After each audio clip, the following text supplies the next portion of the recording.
Mesdames et messieurs, bienvenue au show de Mickaël.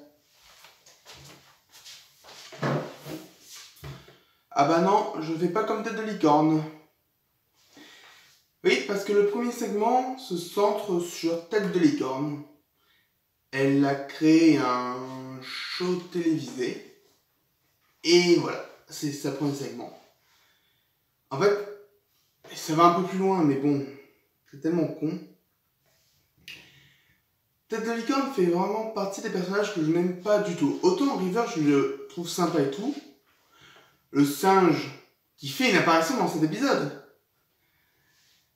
est pas vraiment un personnage, donc ça va encore. Mais alors, Tête de licorne, je ne l'aime pas du tout. Et ça, dès sa première apparition. Et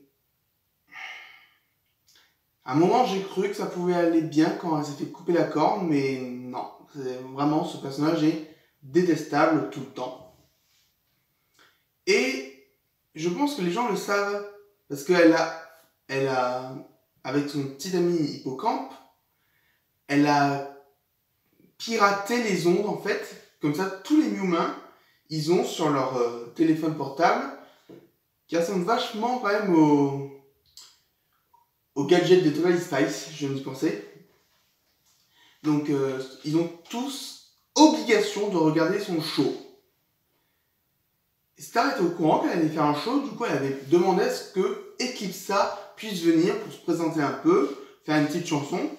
Mais pendant tout l'épisode, t'as Tête de licorne qui va faire « Ah non, attends, il y a ça, il y a ça, il y a ça !» Ta gueule! Juste ta gueule! Je ne veux pas de Tête de licorne, hein, c'est...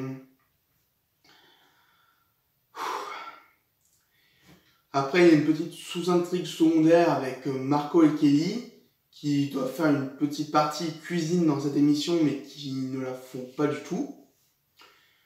Marco révèle à Kelly que la cuisine, c'est pas du fake à la télé, contrairement au catch.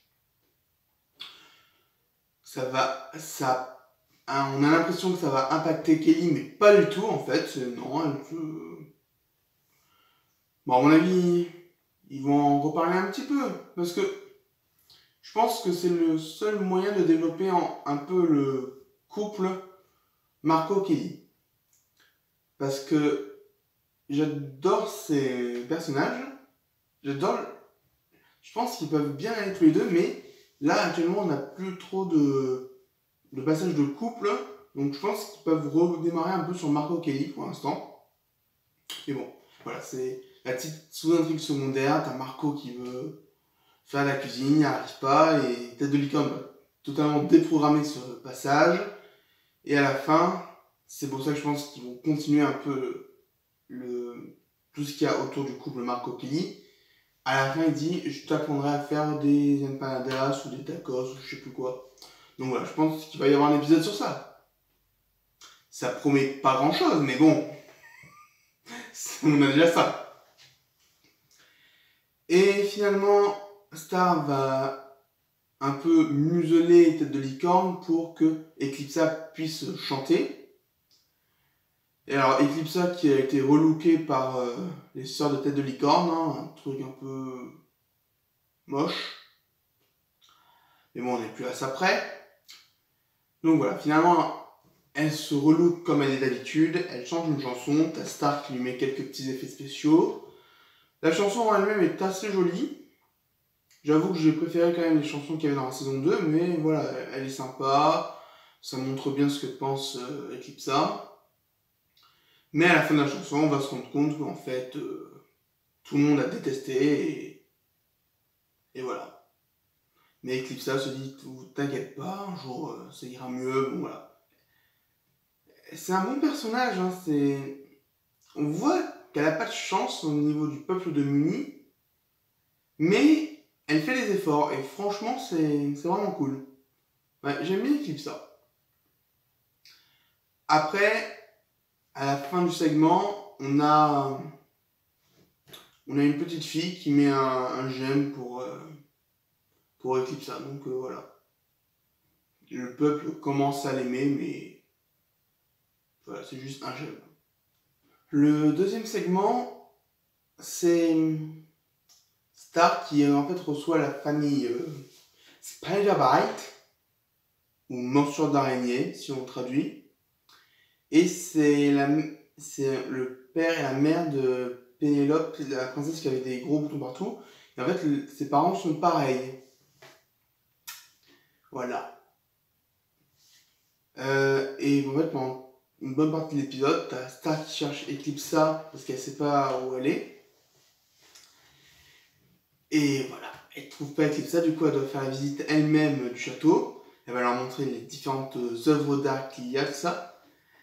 Et elle va voir que les parents n'ont pas l'air hyper ravis et tout, mais elle pense que c'est à cause du fait que ce soit des monstres, tout ça. Donc elle va leur montrer des tableaux où il y a des monstres, ils aiment pas. Elle va leur montrer des statues où il y a des monstres, ils aiment pas. Elle va leur montrer des danses que font des monstres, ils aiment pas. Et pendant ce temps-là, la princesse Pénélope est sur son téléphone, donc elle s'en fout un peu. En fait, on va se rendre compte, et du coup, elle va les accuser de pas aimer les monstres. Sauf que non, c'est pas ça, ils aiment bien les monstres. Ils ont pris Gluant, donc le nouvel petit ami de Pénélope, ils l'ont adopté un peu, donc c'est pas les monstres qu'il y a, c'est Globgor.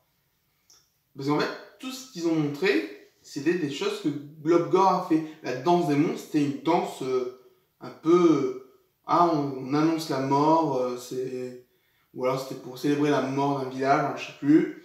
Le tableau, c'était fait avec du sang des victimes de Globgor. Enfin, tu t'es pas renseigné, Star, parce que eux, ils le savaient, et même, après, ils te montrent que c'est écrit en légende de tableau, donc... sois pas conne non plus. Hein, elle leur donne des verres à boire. Il y a un massacre sur les verres. C'est bien de faire avancer les trucs à cause de la connerie des personnages, mais bon, voilà, c'est pas comme ça qu'il faut faire, Star. Mais bon, finalement, à la fin, elle va réussir à trouver Eclipsa qui est au niveau de là où Glossaric était mort. Et Eclipsa va venir, va un peu s'excuser, tout ça. Et voilà, ça, la famille Spider-Bite va repartir, ils vont être contents et tout. Voilà, voilà. Là, les deux segments montrent que les humains peuvent commencer à apprécier Eclipsa. Bon, ils ont encore un peu mal avec les monstres, notamment Globgor, mais voilà. Ils font avec ce qu'ils peuvent. Donc voilà. Dans l'ensemble, le premier segment n'était pas si horrible que ça. C'est vraiment Tête de Licorne qui fait chier, mais dans l'ensemble, l'idée est bonne. Et le deuxième segment, ça va encore. On n'est pas dans le bas du panier de la saison, mais on n'est pas dans le haut non plus. Mais voilà, on est vraiment dans un épisode moyen. Donc voilà, il s'est laissé voir. C'était sympathique. Il y avait des bons trucs, comme la relation entre Marco et Kelly. Et il y a un petit mystère à la fin. Enfin, mystère.